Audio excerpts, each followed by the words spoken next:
আপনি সামান্য কিছু সম্পদের মালিক হইলে এখান থেকে জাকাত দিতে হবে, শরীয়ত কিন্তু এটা বলে নাই। একটা স্ট্যান্ডার্ড আছে, এই মানে গেলে দিবেন। সেটা কত? সেটা গোল্ড আর সিলভার দিয়ে রাসূল সাল্লাল্লাহু আলাইহি ওয়াসাল্লাম দিয়েছেন। তো এখন আপনি কোনটা ধরে দিবেন? কেউ বলে গোল্ড দিব, কেউ বলে রূপা দিব। এখন আমি কি বলি? আমি আপনাদেরকে সাজেস্ট করবো আপনারা রূপারটা ধরবেন। অল্প আসুক না, ধরেন আপনার 1000 টাকা জাকাত আসছে, তা আপনি যদি 1000 টাকা জাকাত দেন, এটা আপনার হৃদয়ে একটা প্রশান্তির কারণ হবে না যে আমি সম্মানিত জাকাত দাতা আলহামদুলিল্লাহ। এবং এত বড় একটা ফরজ ইবাদতের লিস্টে যে আপনি ঢুকতে পারছেন, এটাও তো কম কিসে, কি বলেন? জাকাত ফরজ হওয়ার শর্ত আছে, এই শর্তগুলো আমরা শুনব। 5টা শর্ত। প্রাইমারি শর্ত হচ্ছে নেসাব পরিমাণ সম্পদের মালিক হওয়া, আর এটা হাওলানিল হাওল, 1 বছর থাকা। এগুলো হচ্ছে প্রাইমারি শর্ত। আরো 3টা সেকেন্ডারি শর্ত হচ্ছে আল মিলকিয়া, পূর্ণ ওনারশিপ থাকা, আর জিয়াদা, এটা আপনার অতিরিক্ত টাকা এটা হওয়া, আর হচ্ছে আদামুদ্দুয়ুন, ঋণ না থাকা। এই 5টা শর্ত আমি ব্যাখ্যা করলে আপনি বুঝবেন। 1 নম্বর হচ্ছে নিসাব পরিমাণ সম্পদের মালিক হওয়া। আপনি সামান্য কিছু সম্পদের মালিক হইলে এখান থেকে জাকাত দিতে হবে, শরীয়ত কিন্তু এটা বলে নাই। সুবহানাল্লাহ। আপনি জাকাতের নিয়ম শুনলে দেখবেন যে ইসলাম কতটা ব্যালেন্স। একটা থ্রেশহোল্ড আছে, একটা স্ট্যান্ডার্ড আছে, এই মানে গেলে দিবেন। সেটা কত? সেটা গোল্ড আর সিলভার দিয়ে রাসূল সাল্লাল্লাহু আলাইহি ওয়াসাল্লাম দিয়েছেন। কারণ তখন গোল্ড আর সিলভারের কয়েন ছিল, মুদ্রা ছিল। আগে কিন্তু সোনা আর রূপা দিয়েই মুদ্রা বানানো হতো, পরে এটা পেপার মানি শুরু হয়েছে, কাগজের টাকা। তো একটা হচ্ছে দিনার আর একটা দিরহাম। তো রাসূল সাল্লাল্লাহু আলাইহি ওয়াসাল্লাম যে থ্রেশহোল্ড বেঁধে দিয়েছেন সেটা হচ্ছে 7.5 তোলা স্বর্ণ বা 52.5 তোলা রূপা। আই রিপিট, এটা সবাই জানেন আশা করি, যে 7.5 তোলা স্বর্ণ আর 52.5 তোলা রূপা। আধুনিক সময়ে গ্রাম দিয়ে দোকানদাররা হিসাব করে, তো গ্রাম দিয়ে যদি আপনি বুঝেন তাহলে 85 গ্রাম স্বর্ণ অথবা 595 গ্রাম রূপা, এটা হচ্ছে থ্রেশহোল্ড নিসাব, অথবা এর সমপরিমাণ অর্থ, ক্যাশ টাকা যদি আপনার কাছে থাকে, তাহলে আপনি নিসাবের মালিক হয়েছেন। যেদিন আপনি এই নেসাবের মালিক হবেন, ওই দিনটা আপনি ডায়েরিতে টুকে রাখবেন।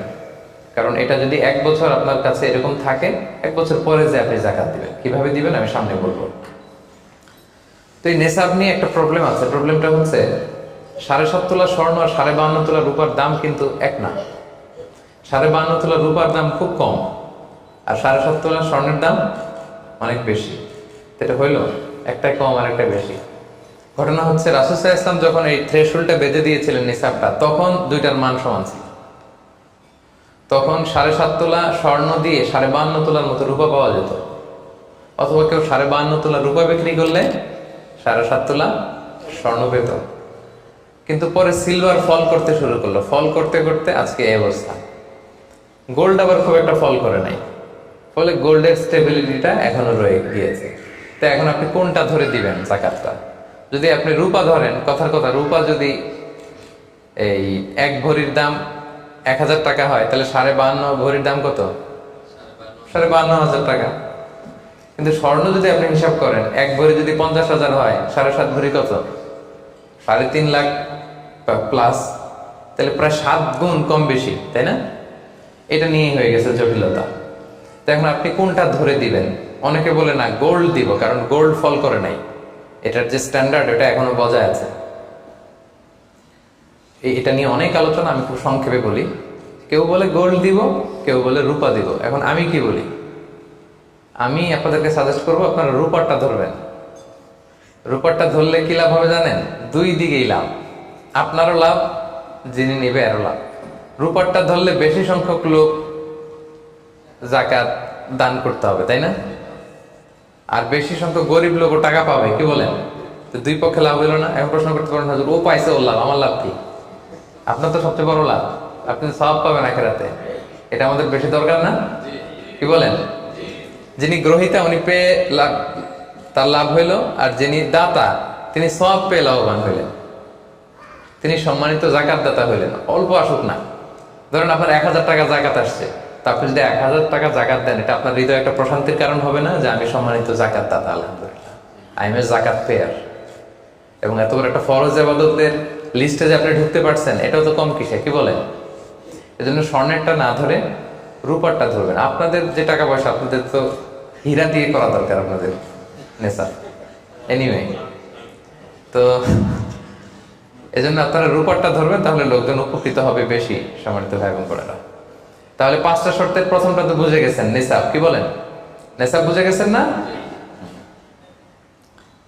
2 নম্বর শর্ত হচ্ছে শুধু এই নেশা পরিমাণ সম্পদের মালিক হইলেই হবে না ভাইরা, এটাকে হাল আনিল হাউল বলে, মানে 1 বছর আপনার কাছে থাকতে হবে। দেখেন ইসলাম কতটা ভারসাম্যপূর্ণ।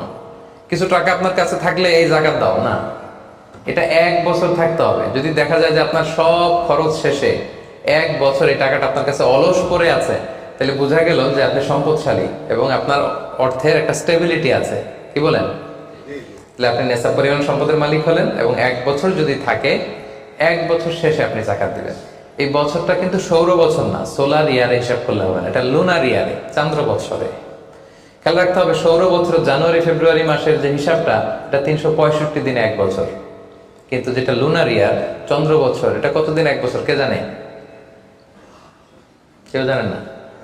300 হ্যাঁ 354 দিন, রাইট। 354 দিন, সামান্য কিছু সময়।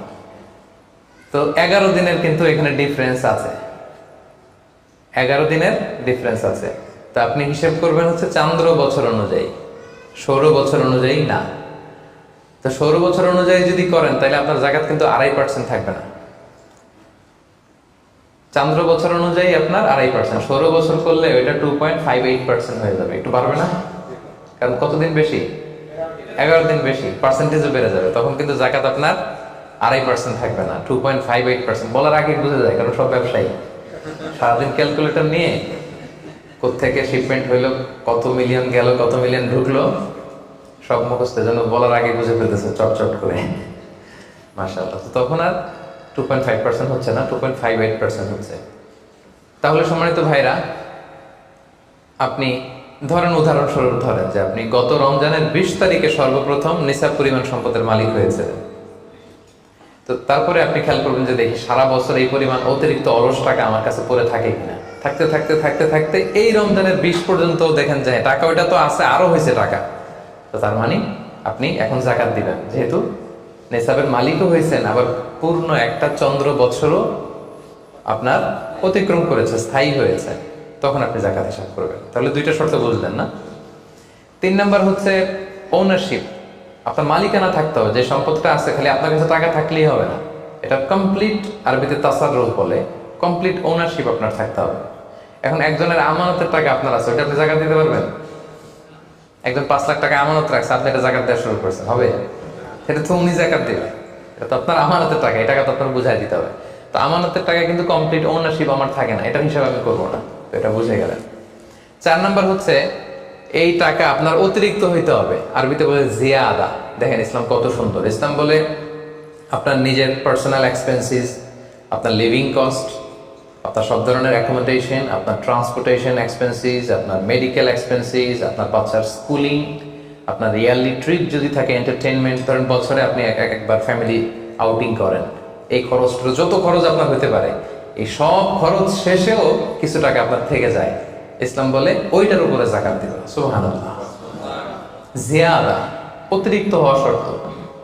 আপনার লাগে, যদি আপনার এই টাকা লাগে, ওটা তো আপনি ইউজ করবেন। আপনার টাকা ব্যবহারের জন্য সবচেয়ে বেশি হকদার কে? আপনি নিজে। আপনার সব খরচ আলহামদুলিল্লাহ সুন্দরভাবে চলে, এরপরও নিসাব পরিমাণ টাকা বছর ব্যাপী যখন আপনার রয়ে গেল, ইসলাম বলে জাস্ট 2.5%। সুবহানাল্লাহ। তাহলে অতিরিক্ত হইতে হবে। সর্বশেষ শর্ত, 5টা শর্তের সর্বশেষ শর্ত হচ্ছে ঋণ থাকতে পারবে না। ঋণ থাকলে ওইটা জাকাত থেকে বাদ যাবে। ধরেন আপনার আছে 5 লক্ষ, কিন্তু আবার ঋণও আছে 5 লক্ষ, কথার কথা, তো এটা তো আপনি আগে ঋণ দিবেন, আপনি তার জাকাত দিতে পারবেন না। এই কথাটা কি বুঝতে পারছেন? আচ্ছা, ঋণ ভাই 3 ধরনের। কয় ধরনের? 3 ধরনের। একটা হচ্ছে আপনার একবারে পরিশোধ করতে হবে, এরকম ঋণ থাকে না, যে আমি মুরাদ ভাইয়ের কাছ থেকে 1 লক্ষ টাকা নিলাম, আজকে আমার জাকাতের হিসাব করার ডেট, তো 1-2 মাসের মধ্যে টাকাটা দিতে হবে। তো তখন এই যে 1 লক্ষ টাকা উনি পাবে, এই টাকাটা আমি বাদ দিব আমার অন্যান্য অ্যাসেট থেকে। বাদ দিয়ে যদি দেখি যে না, তারপরেও জাকাত হয় দিব, আর না হলে দিব না, কারণ এটা একবারে দিতে হবে। ওনার বলছে যে 1 লক্ষ আমি একবারে দিয়ে দিব আপনাকে 1 মাস পরে, এভাবে ঋণটা নিয়েছিলাম। তাহলে কিছু কিছু ঋণ আছে একবারে পরিশোধযোগ্য, ওকে, এটা জাকাতের ক্যালকুলেশন থেকে বাদ যাবে। কিভাবে বাদ যাবে আমি ক্যালকুলেশন করে দেখাবো।